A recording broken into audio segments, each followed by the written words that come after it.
Walking a path at the roots of Pikes Peak, you take a fork in the road toward the Anselm Society Digital Pub. Inside is a raucous conversation on the arts, faith, and is there anything AI can't do? In the corner table by the fire are three people. One of them is begging AI to fold her laundry. It's not working. That's me, your co-host, Mandy. Welcome to Believe to See, a podcast of the Anselm Society Arts Guild. Here at Believe to See, we explore the relationship between faith, art, and storytelling. Our goal is to connect the great stories, and our own stories so that we can better understand what it means to live with a Christian imagination. So tonight, if you can't tell, we are going to be talking about AI, artificial intelligence, and I have two lovely co-hosts with me. The first and, sorry Matt, but loveliest would be Christina. How are you, Christina? That is so kind, and I can't help but be wonderful after that compliment. So, are you excited to talk about AI, or? You know, I'm excited, but also apprehensive. This is such a big topic. It's a huge topic, and there's so many things to consider and to say and to worry about and to applaud, and I mean, there's a whole host of things. Right. So, I mean, disclaimer right up front: this is not an exhaustive, authoritative, or whatever podcast. This is just us talking about what we think. And what we've seen and what we're afraid of. And what questions we have. It's mostly going to boil down to questions. Yeah. And I think our other co-host may have some answers.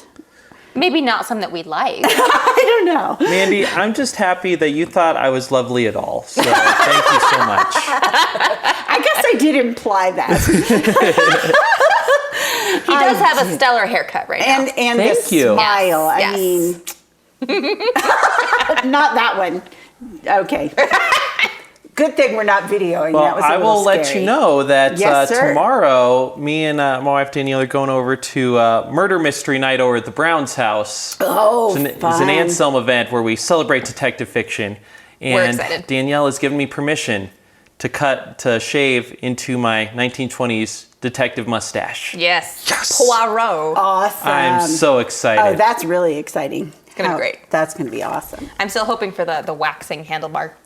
Well, I don't have enough of that. I don't think he has enough for that. Yeah, I can have my little pencil mustache. Can All you right. do extensions on a mustache? Oh, that's a great probably idea. can. That's a great idea. I don't know. Maybe you could ask AI. Oh, great transition there. So, yeah, Matthew was telling me that for the opening joke, I should have asked AI You to could write it have. for me. I did not. I could have, but I really am just trying to get it to fold my laundry. Have you played around with ChatGPT yet, Mandy?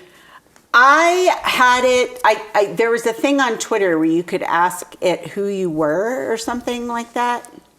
Is that ChatGPT? Yeah, yep. I asked ChatGPT who I was. I didn't know, so that didn't wasn't know. great. Okay. Well, it just bases But- around what you already said, so it was very boring.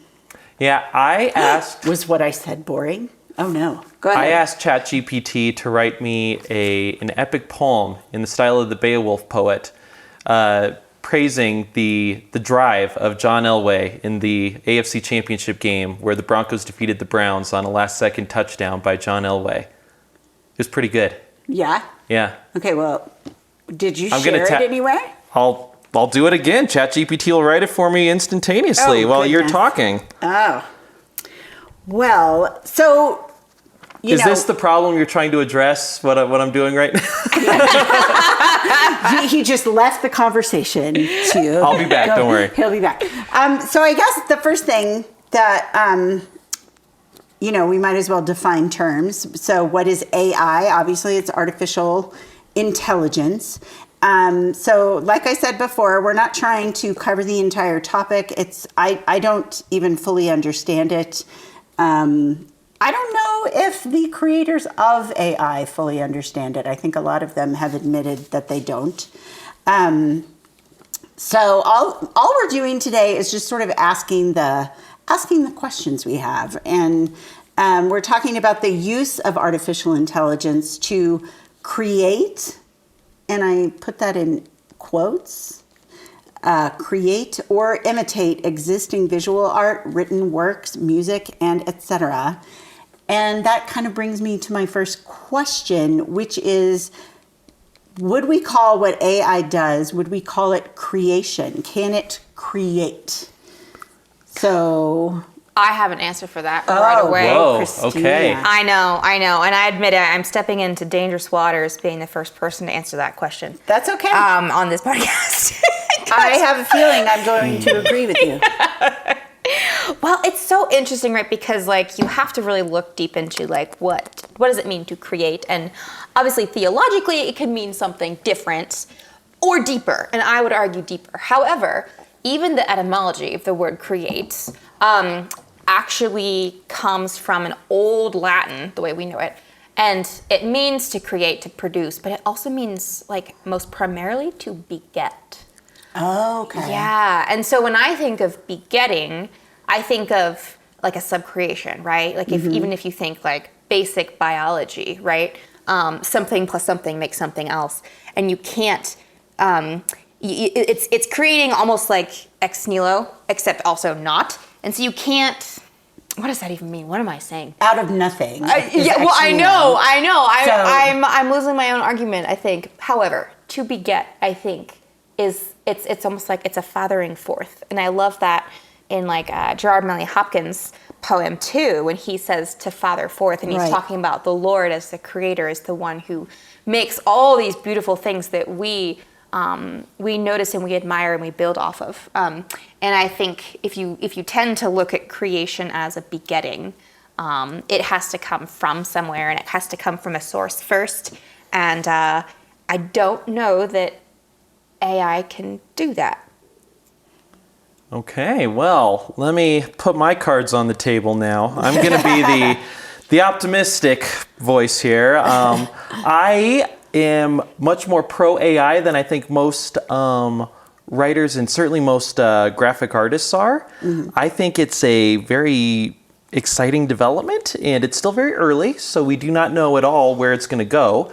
But I'm pretty optimistic. I think it has a lot of good potential, and I think some folks, listeners, if you're listening, assume I'm not talking about you, okay? But other people are in the midst of a full-blown moral panic about it. And I think that is really interesting. And I'll sort of set the stage for a lot of what I'm going to be talking about here today. I think it's really interesting to compare the current reaction to AI to the reactions at the invention of photography and the invention of the phonograph. Oh, that's interesting. You did a deep dive. I've been going through a lot of old newspaper clips with the help of this outstanding podcast/website called Pessimist Archive, which is a website. I thought you were going to say with the help of AI. Well, yeah. Which Pessimist Archive basically looks at the history of innovation and folks who freaked out when new innovations came and displaced the old systems.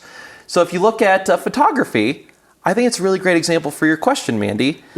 Does someone who's operating AI to generate an image create? I would say yes, in the same way that someone who takes a picture creates. Now, in a sense, the machine does all the work, right? If you look at contemporary complaints by portrait artists, they're like, oh, back in my day, we actually drew things. Now you just snap a picture, that sucks. Well, machine. So in the same way, you type in the prompt for the AI image generation, and you guys are nodding your heads, but I'm right. No, we are not shaking nodding our shaking your heads. Shaking our heads.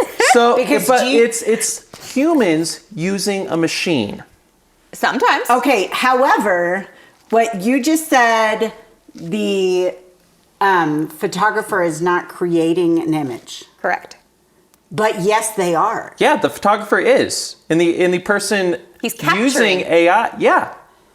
Now, do you want me to read some? But the photographer's eye is key to the photograph. I mean, ask Ansel Adams, ask any photographer who's listening Mandy. right now. Hold on. Oh, no. So you have Oh, no. have the human and the personal motivation and eye behind that. I agree with you. So you're saying the capturing of a photograph is similar to the choosing of what AI source you're using? Yeah. So, Mandy, let me read some things that folks wrote. I really didn't want this to be a debate, but I guess it's going to be. That's okay. Here's an 1889 newspaper article about an artist complaining about how photography sucks. Okay. Instantaneous photography is a nuisance, said an artist whose business is to draw cuts for the magazine and newspapers. Before they began to take these blamed photographs, all you had to do was to draw a horse. Now you just snap a button, he says. Oh, here's one, an 1866 article calling photography, it could be an aid to painters, but it's, quote, utterly contemptible as a work of art. Okay, but to me, and I know, okay, I'm just going to... Here's Charles Baudelaire saying that I'm convinced that the ill-applied developments of photography, like all other purely material developments of progress, have contributed much to the impoverishment of the French artistic genius. Okay, you got to let me respond. Point of order. Okay, I hear, so as I'm about to say what I'm about to say, I can hear his response, but you need to let me say all of what I'm going to say before you, okay. Because the first quote you said that I was trying to respond to was all you do is snap a picture. Is that what, so that painter, sketch artist, had a lack of understanding of the human element of photography, which is the framing, the composition. So I know photographers and I know painters, and they both talk about their art in very similar ways. They say painting with light is what they are photography is. painting with light. And so there is an artistic relationship between when the person has the camera and they have their eye looking through the camera, it matters that the human behind the camera matters, and where they are aiming the camera and where they're framing the shot, and then also developing the shot.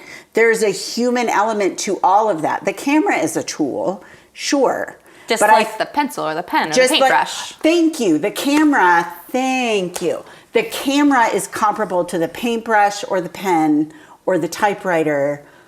I do not think that is as close of a parallel as you are positing it is. I 100% agree with you about photography. And these folks, it was a moral panic.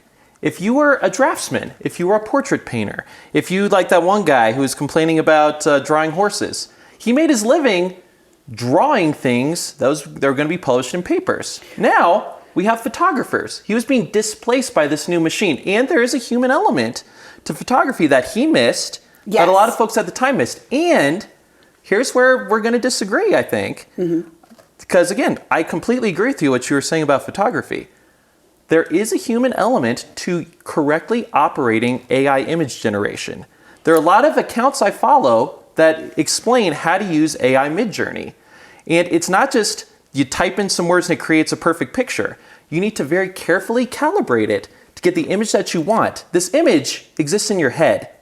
You get that image not by using your hands, but by using prompts, text prompts that the AI image generation creates. Just like you have an image in your head that you can capture with your camera. Oh, I don't think the image is in your head when you're capturing it in photography. I think you're finding it. Yeah, there's a relationship with the world outside. The image is, your photography has the relationship with the outside world. If you're a painter, depending on what you paint, there could be an image in your head. True. If you're using AI, again, there's an image in your head. If you have artistic sensibilities, you need to know how to frame the photos, what kind of light to do, how to craft the prompts just specifically. Those are all human things. That's a human innovation. And I think once we get past this moral panic, I think that'll become more and more apparent, just as we now all agree photography is an art form. Okay, but I think because you're what you just said there, the painter was worried about being displaced. To me, that's the whole reason I wanted to do this podcast, because to me, the arguments, debates, whatever, discussion about AI seem to always be focused on that, the displacement, but now I'm not going to get credit. Oh, it's going to rob me of money. But I think the question about AI is much bigger than that. And that's why I want to get it back to the very basic question I just asked, which is, can AI create? AI cannot, but a human using AI can. That would be my answer. So, all right. So AI itself. Just like a camera Cannot. sitting on a desk, that's not art. But Exactly. a human using a camera can. Okay. So AI does not create art, but a human properly using it could. That would be my answer. I think we need to talk about a little bit too, like deep learning. So there are different kinds of AI and deep learning / like there's ANN, artificial neural network. There's a couple of things that they're trying to do to use AI to do things automatically, which obviously we've already done in culture, like self-driving cars and even like Google to some extent. Of course, I don't know enough about Google. I probably shouldn't say that. But there's a number. They're listening right now. They are. They're listening. So there you go. And they as in AI as in who knows who. Right. But so I think there's the deep learning. And so I think when we use AI, we have to be careful,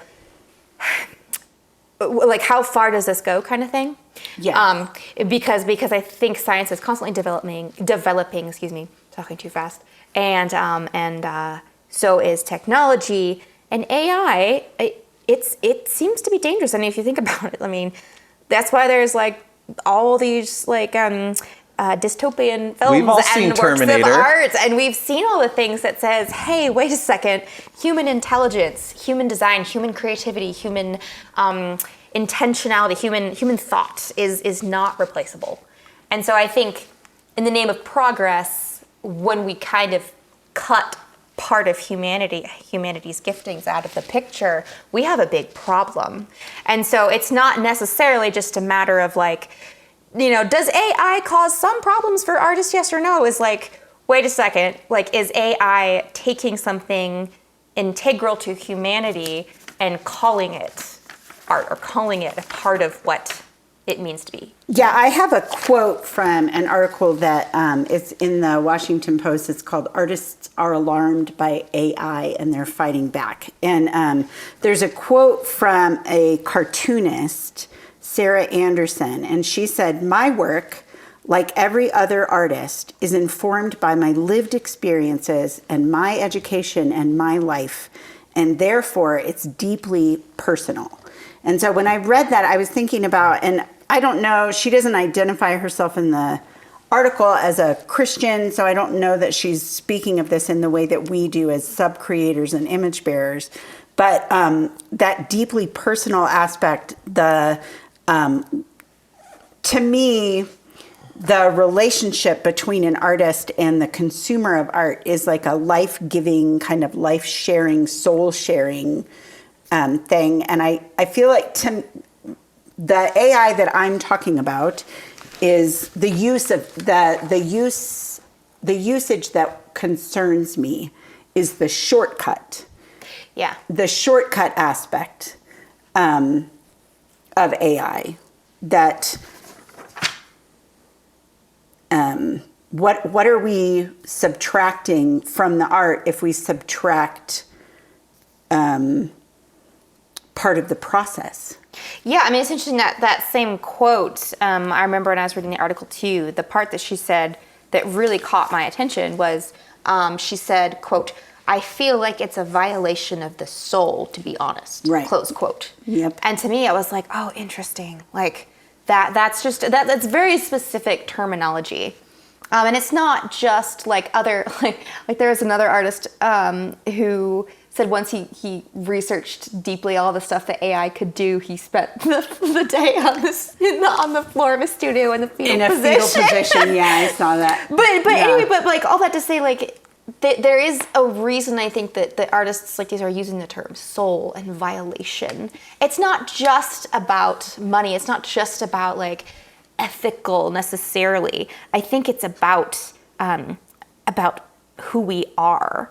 And what does AI risk, or what does our use of AI risk in taking away some part of us that we're thinking is all in the name of good, but not quite paying attention to until it's gone. Well, and also, I mean, this whole article is about these artists have had their work like subsumed and, scraped, I think is the word. The existing images are scraped into these big pools that are then searchable just by search terms. So I think, Matthew, you're speaking about it from a very idealistic way. And I feel like you're assuming good intent and artistic integrity on the part of the user. But I think we have to be honest about the fact that a lot, and I'm not saying you're being dishonest, but at all. I know that, wow, we really went, yeah. I just realized what I said. I'm not saying you're a liar and a cheat. No, but I'm going to imply it. No. No, I'm saying the way that you're speaking about it, like AI is like a tool, just like a camera. I can see that aspect of it, but I think because AI, it's sort of this monster that's eating everything around it, and that's panic. But what is occurring now with unethical artists is they are typing in search terms to get some replica, and they don't care really where it came from. Like, what is they want to, I see. Yes. Okay. So from this article, there was a user of a specific cartoon salon or something. I'm reading this too quickly. The searches that are coming up on the AI platforms are about hacks and tricks. And so a user posted a tweet seeking help to, quote unquote, emulate the look of such acclaimed movies as The Secret of Kells and Song of the Sea. And the user tweeted, "Is there a trick I don't know about?" So the creator of the movies mentioned The Secret of the Kells and Song of the Sea. The artist is understandably upset that this person wants to just Google or, whatever, put in the right search terms to recreate an image that implies or emulates or imitates or copies this other style without actually creating it. And so it subverts the artist who really, who innovated and really came up with that style. So apparently this artist's reply, he tweeted a reply, quote, "Or you could learn to draw," unquote. Which is very similar to what you just said about the horse. What the photographer would have said, yeah. Well, okay, but do you know what I would say is a more fair comparison? Is if in so the horse, the gentleman who was talking about drawing a horse, was it a horse? It was. It was a horse. So I would say the more comparable, of course. Yes. If the photographer took a picture of the drawing of the horse, I think is closer to what's happening with AI. Instead of comparing a photograph of a horse and a drawing of a horse, I think what we're talking about for the usage of AI in large part, it's a photograph of a drawing of a horse. And we're hiding who drew the horse that the photographer clicked a picture of. Well, there are a couple pieces to that. Okay. One is just the intellectual property aspect of it, and that is an area where I do agree with you all. Right.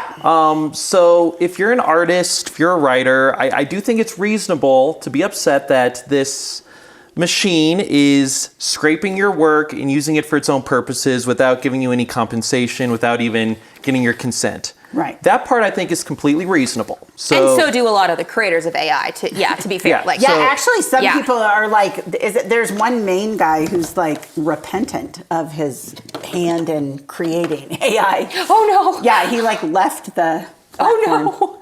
He's I messed up. Yeah, so that part I think is completely reasonable. And that's something that's going to have to be dealt with because the laws that exist right now don't super give a lot of guidance. And that's imagine that. Law writers can't keep up with technology. And that's how it's always been, right? That whenever there's a new technology, it's always unclear what the consequences are going to be. Yeah. There's usually a moral panic. Yep. Laws get written addressing the moral panic, so they like try to ban everything. Like literally, you'll go through articles like, "Hey, we're banning cameras in the city of Beverly Hills because of this reason," and that's very common. We're probably going to see a lot of very far-sweeping AI regulation measures in the next couple of years that future generations will view as silly and as extreme.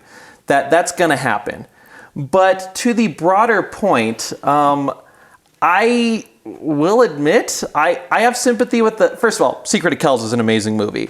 I have some sympathy with, again, if that work is being scraped without his consent, I have a lot of sympathy with them. But the learn to draw, I frankly don't have a lot of sympathy for. You could say like, a landscape painter. Right. Oh, well, you could just learn how to paint instead of taking your stupid picture. Or the phonograph is another great example. When the phonograph was introduced, live musicians hated it. I understand. John Philip Sousa friggin' hated it. Right. He launched a whole propaganda campaign about how it was awful. There's a lot of reasons for it. First of all, the phonograph genuinely deprived a lot of musicians of their livelihood. Mm-hmm. It used to be when you went to a theater, you'd have to have a live orchestra play along to hear a soundtrack of a movie. Well, and even plays versus movies. Exactly. Now you press a button. Right. And, there'd be like, this machine has no soul. How could it? You need the human touch. All this very similar rhetoric. And in some ways, it is still true. And you can make the same thing. But also, that's a recording of humans playing.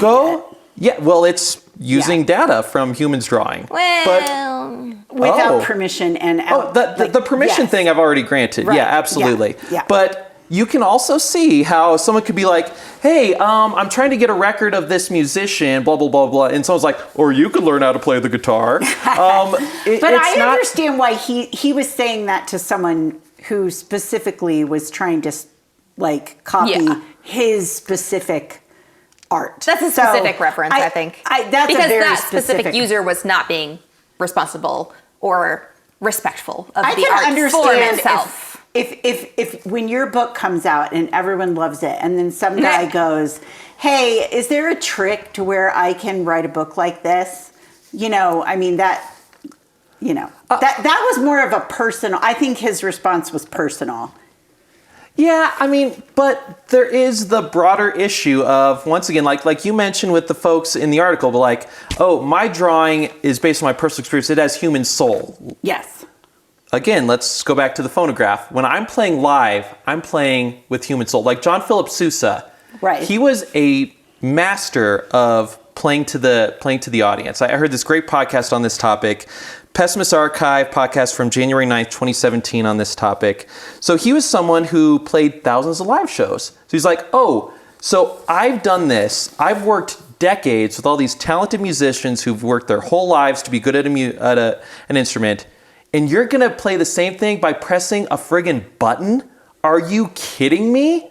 How arrogant do you think you are? No one's going to learn how to play instruments anymore because all you have to do is press buttons. In fairness, though, there is something to that. And I think if you look at how far we've come, and this is actually one of the things that is kind of being looked at more closely in Ensemble among the musicians is how much did even how much did it take away that the recording of music and replaying instead of going to participate and listen to live music? Right. How much did it take away from community? How much did it take away from humans learning to sing together, to learning to play music together?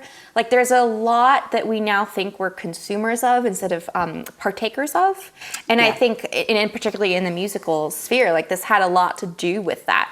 And even for example, I think we made some Anselm reference, this was mentioned before, but like Terry Moon, for example, has said this, and this was shocking to me when she said it, but a lot of, especially the Baroque performers, when you heard their pieces, you were meant to applause in the middle of parts that you loved and whoop and holler and catcall. Wow. The relationship between the artist and the consumer.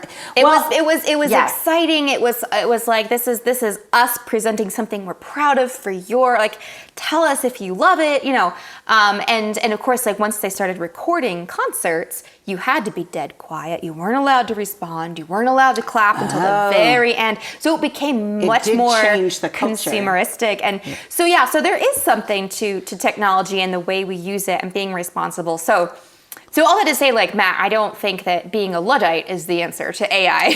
Right. You know, I think, and like, for example, like, hello, Google. I love Google. I love Wikipedia. I love all these things. Right. I would not really be the same person without them. That's embarrassing to admit, but I do love it. I love being able to say, I want to learn about this. I'm just going to go on my phone and look. Right. Putting librarians out of business. See, I know, and I need to be more conscious of But that. I would rather go to the library, and I would rather talk to a librarian. And a librarian can answer a question that Google can't, because Google might not understand me. But a librarian can read my body language, and I can read her body or his body, you know. So yeah, I mean, the fact that we have grown accustomed to and woven these technological advances that don't feel like advances to us, into normalcy, into our lives, doesn't negate the fact that, like what Christina said, live music is different now, and we will never know the way it used to be. And the same way, and that goes to, like, church participation and singing too, which is part of what I think Anselm wants to address. Right, but so I also go back to theater versus movies, because both of my daughters were in plays, particularly Bethany, and I can remember there are times, like, some audiences do not know how to act at a play because they're used to seeing a movie, and so they talk and they don't, you know, and there are all these stories right now about Broadway, particularly Patti LuPone. She's this legendary Broadway singer. She is known for actually calling out people in the audience because they're talking or they're doing stuff that maybe they would do at a movie. But she's like, hey, this is live theater. This is a relationship. This is different. And so the fact that I love movies doesn't mean that there is still less of a human element at a movie than there is when you go to a play. Because there's something about, you know, I might go to a play one night and then you go the next night, and we have different experiences because of that humanity. So when you subtract or decrease any aspect of the humanness of a creative product, I do think you lose something. And the question is, how much are we losing?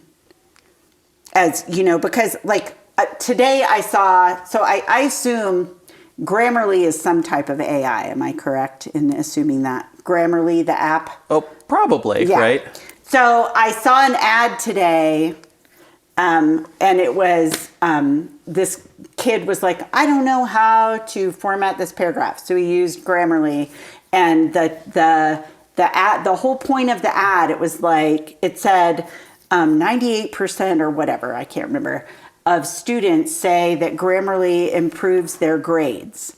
And that, do you hear what's wrong with that? Oh, yeah. Oh, for sure. You know? I for sure hear that. So what is the goal? Are we trying to learn how to write the paragraph? Or are we just trying to get good grades? And to me, that is the leap, and we are devaluing the in-between, because we're focused. To me, AI is quintessentially a focus on the direct-to-consumer, you know, the product, and it can, unfortunately, subvert the process. And so then, to me, my main question about AI is, how important is the process, and why is it important? Mm-hmm. And how do we safeguard the process and the value of the process? Well, I think there's a couple points there. First of all, it's something I think we would all agree to. And again, to make it clear, I'm not saying that AI is 100% good. There's only benefits, no downsides. No, I totally understand I that. think AI is like pretty much all innovations, it's a mix of benefits and negatives. Yeah. I think based on what we know now, likely the benefits are going to outweigh the negatives, but the negatives are certainly there, just like the negatives were there for the phonograph. It's a proceed with caution. There was a time when apparently 1/3 of professional musicians lost their jobs because of the phonograph. That sucks. There's probably a lot of people who would have learned how to play an instrument who didn't because they could just press a button.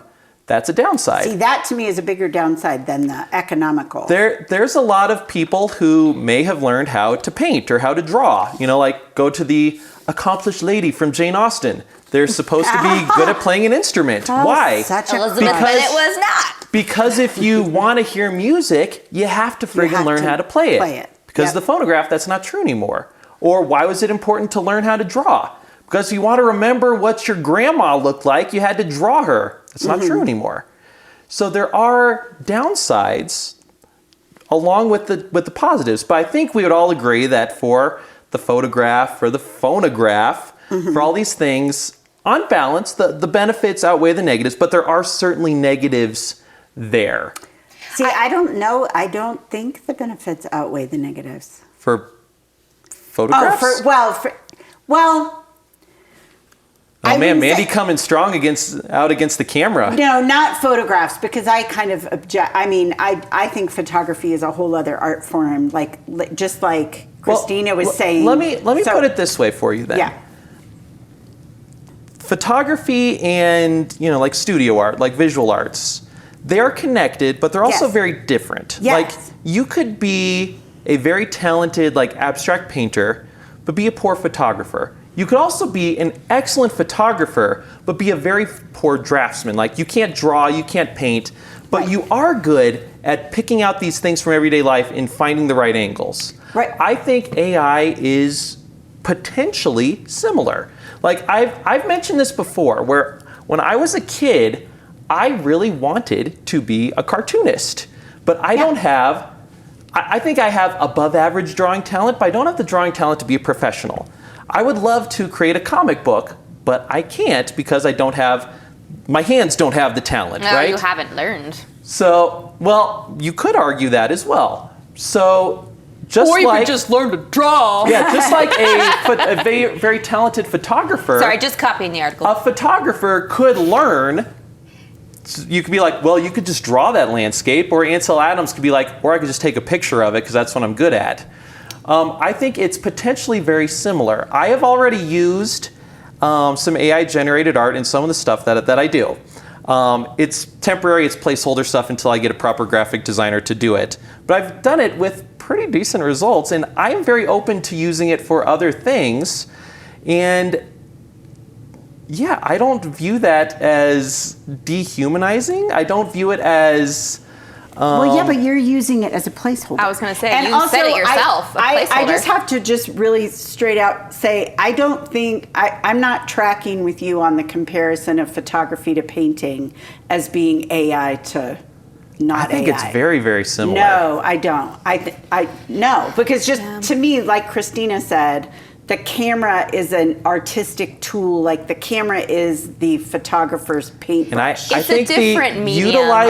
Utilizing AI is a different medium. And I really do think in a few years it's going to be very, very similar, where there will be classes on how to properly use AI. You can't just type in beautiful fantasy picture and get exactly what you want.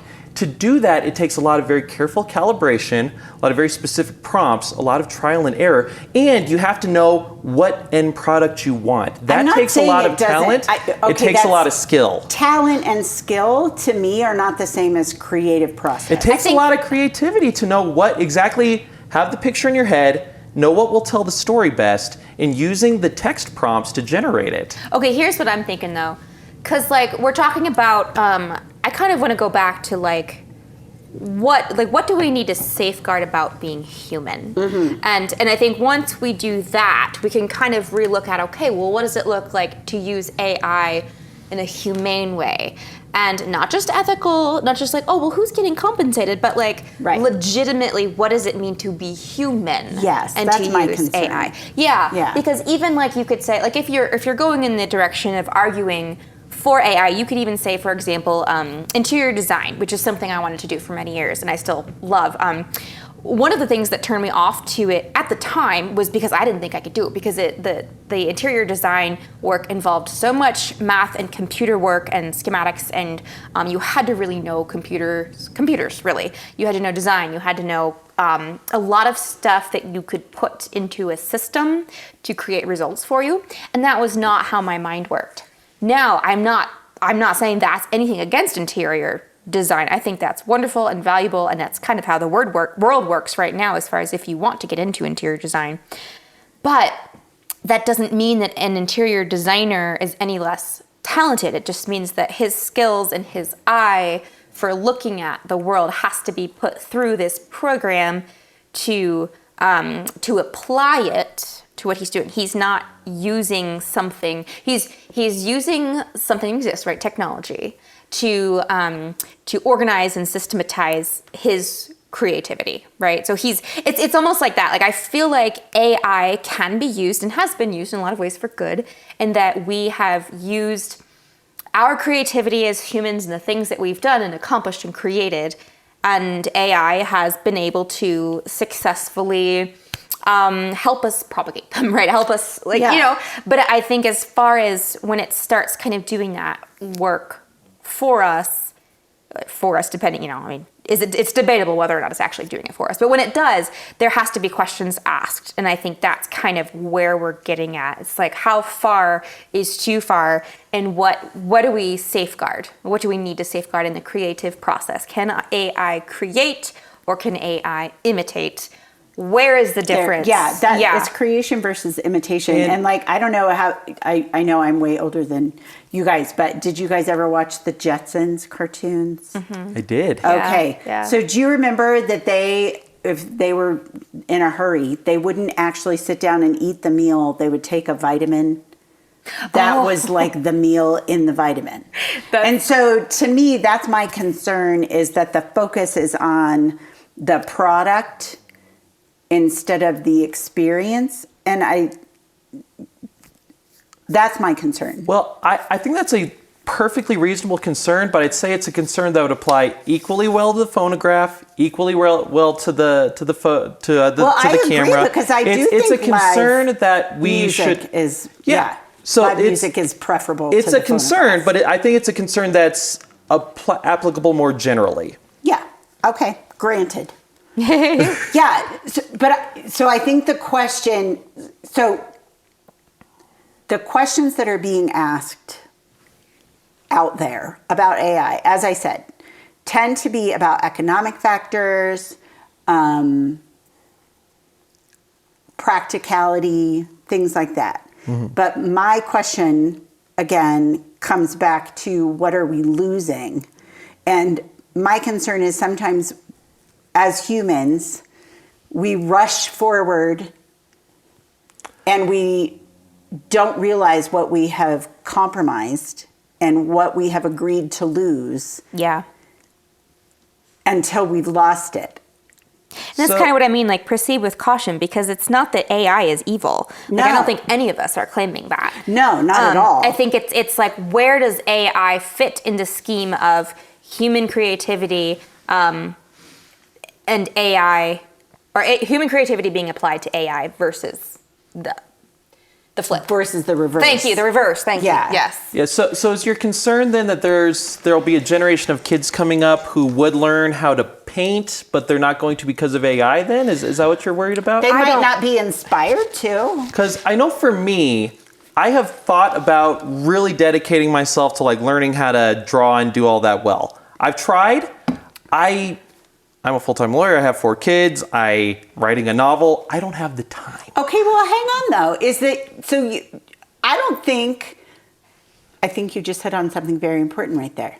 The pursuit of learning how to paint, does the end result have to be a painting?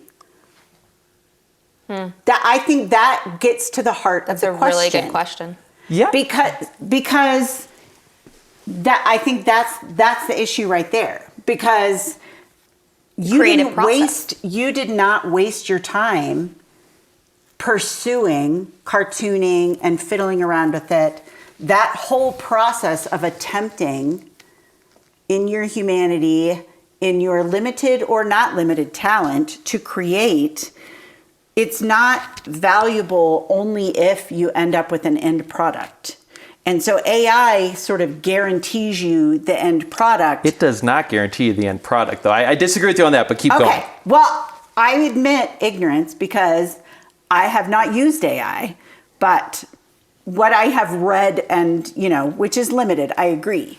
But that is my concern, is that the learning process and you think about, hey, we were just talking earlier in a different podcast about Leaf by Niggle. The pain and the process and the seeking and the sweat and tears that go into attempting to create something has value in and of itself, apart from what the final product is. And if the final product is the better grades that Grammarly promises, or the image that looks a lot like this, what was that movie I mentioned that you like, The Secret of Kells? If that's the goal, I want an image that looks like along the style of Secret of Kells, but then the person who's looking for that is solely doing that through technology and is not going through the human process of attempting to paint and failing. And attempting again and failing That is again. fair. That is fair. But I do think there is just a real world practicality to some of this too, where let's look at ChatGPT. Yes. So Mandy, you would never use ChatGPT to write your novel because what you are doing, you're writing a literary novel. Right. So it is at such a higher level than ChatGPT is capable of doing. So it Now. would be, well, Yeah, that's the problem. That's the problem. well, yeah, maybe, but as of right now, and I would say probably into the deep future, we're nowhere near. So we'll be dead, so we won't care. We're nowhere near ChatGPT being able to write an original novel, literary novel that's good. Really though? Yeah. I don't know. It always goes faster than we think it's going to go. Yeah, maybe But I'm anyway, wrong. okay. Maybe I'm wrong. Okay.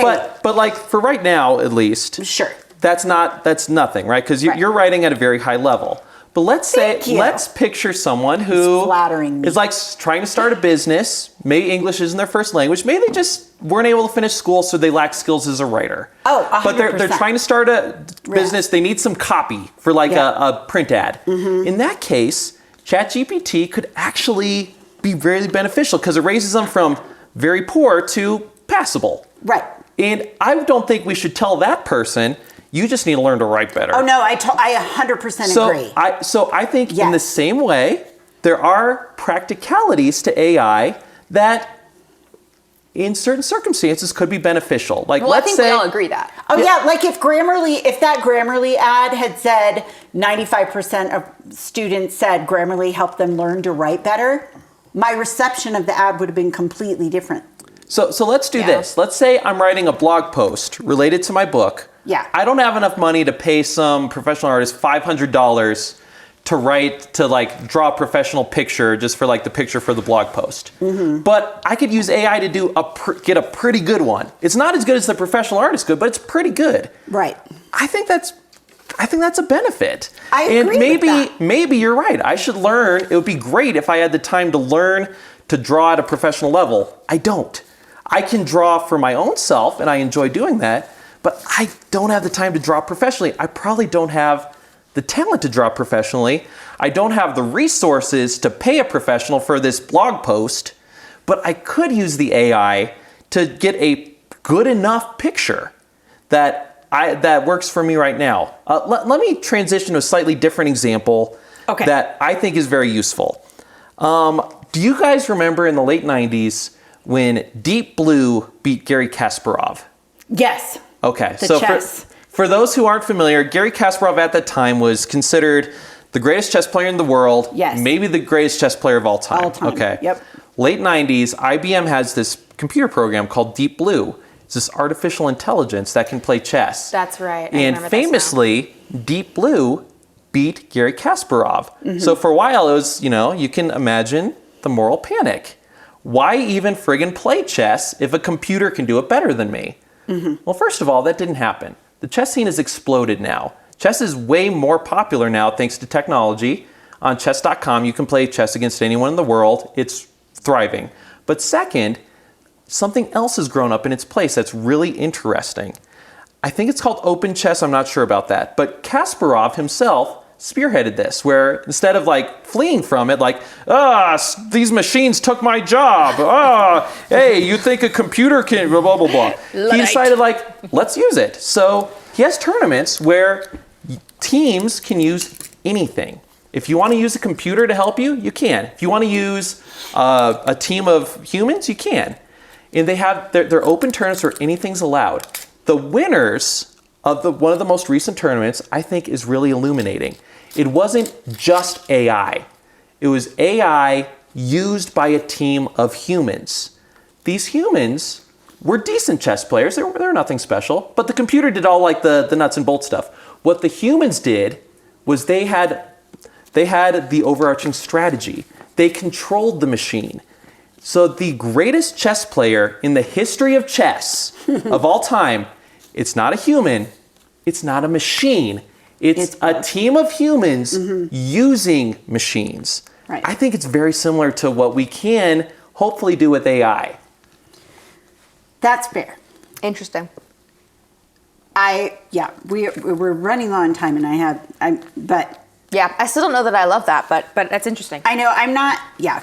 But I mean, yeah. What are we getting at, Mandy? With sort of the. So as I said, I think we all agree on the problem, the economical problems and the practical problems and stuff like that. But that's not my core concern. My core concern is what is lost in removing the process. And so for one thing, one of the artists, the artist that was curled up in the fetal position for an hour, as Christina, join the club, bro. I know, right? That was Dave McKean, right? Or Yes. McCain? Yeah, McCain. Yes. So McKean, he says, in regard to AI text-to-image software, he said, it doesn't vomit up art by any definition of the word that means anything to me. Art for me is a process. It's not just about the end result. Making something involves intent, context, story, journey, testing yourself, growing. The arrival is the least important part of the experience. So for me, the bigger question, there are different layers of questions. There's the individual artist and what the artist loses if his work is stolen or replaced. There's the consumer not being able to appreciate it on a one-to-one level, like the moviegoer doesn't know how to go to a play. But, in a really macro context, my concern is, are we going to, and I don't think this is an answerable question, but what is going to happen to our collective ability to even recognize artistic merit if the shortcuts become so prolific as to be unrecognizable from a human-generated work? So the closing quote on the article, which I think again is McKean, is, if everyone can draw like Michelangelo, there is no Michelangelo. So I think, to me, that's my main concern, is what is it going to do to us as a society and a culture if this whole generation of people, if AI has gotten so good at creating even original works of art. And hey, Anselm people, the first comic book series, cartoon is the wrong word, there's a comic book series in which the art is generated solely by AI, just came out in August, and it's a riff on The Abolition of Man by C.S. Lewis. And I looked at it today, and I don't really know what to think of it. So you can you can look at it yourself. But it looks like something that was created by a human, but it wasn't. And how are we as humans going to be able to recognize the difference? And bigger question, if we can't recognize the difference, what have we lost? So, I don't know. That's my unanswerable question. There are so many things to talk about here that I almost feel like a part 2 on this would be. Well, like I said, my reason for wanting to even do this podcast was because every time anyone talked about AI, like on the news or anything, all they're really talking about is the economic and the individual impact. And that my main question that I don't think anyone's talking about is, what is it going to do as a society? Yeah, I think there are things that are there's just a lot of things in culture that we're not, I think, paying attention to quickly enough. I think one of them that's been kind of on my mind lately is that just because my kids are in school and just thinking through the effects of like the smartphone, right? Yeah. And like I'm lucky because the school that my kids go to, like the kids are not allowed to have smartphones. They lock them up. I was the only teacher in my school that did not let the kids use their phones. That's so great. See, and I think it's important that like at the school my kids go to, they legitimately lock up the phones in a clear case. Mm-hmm. And all students need to turn on their phones at the beginning of the day and have to check them out. But anyway, all that to say, like that's because there's just such an incredibly there's a culture that's being psychologically woven into the younger generation because of the technology in this phone that's constantly bombarding them, et cetera, et cetera, et cetera. You could put all kinds of things, porn. You could cite all kinds of things, but TikTok. Comparison, like there's a whole bunch of things. But basically, I think what I'm thinking through in the AI is that we as a culture, we love to create / make things, innovate, yes, without asking a lot of important questions first because we can. Right. And so the can versus should question, and how do we proceed with caution?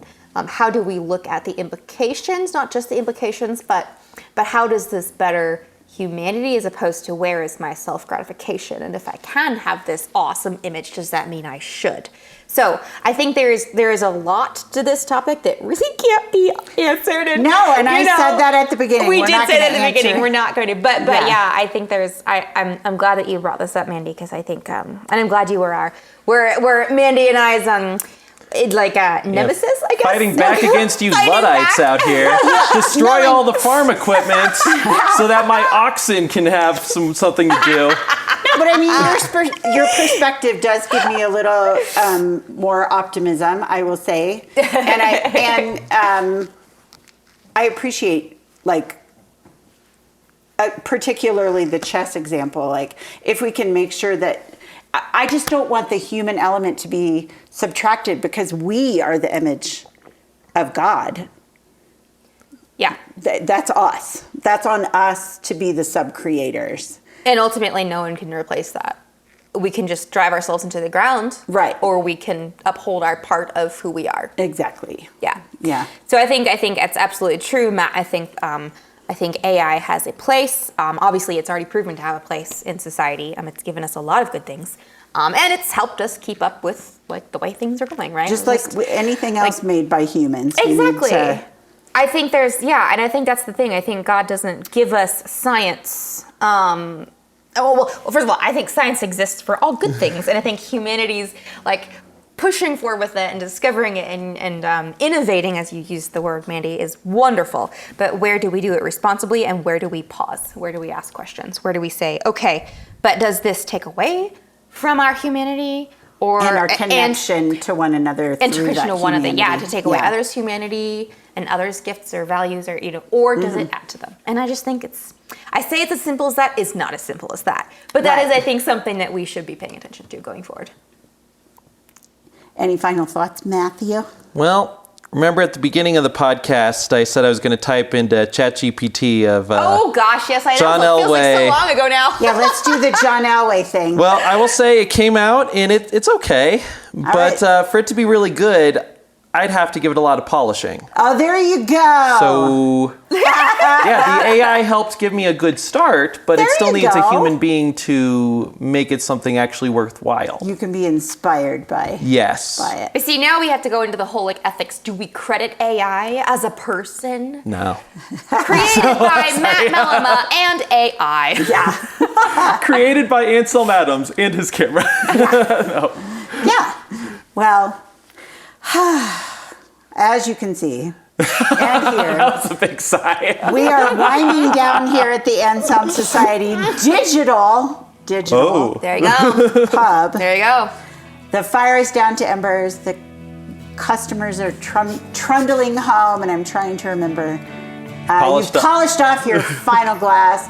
Once again, this is Believed to See, a podcast of the Anselm Society. Please make sure you rate and review the show, and go ahead and add your opinions, since this was a very opinionated podcast. Especially if they're pro AI, then go ahead. They could go into ChatGPT and have ChatGPT write type the in the reviews for response. you. Anyway, thanks for listening, and we'll see you next time.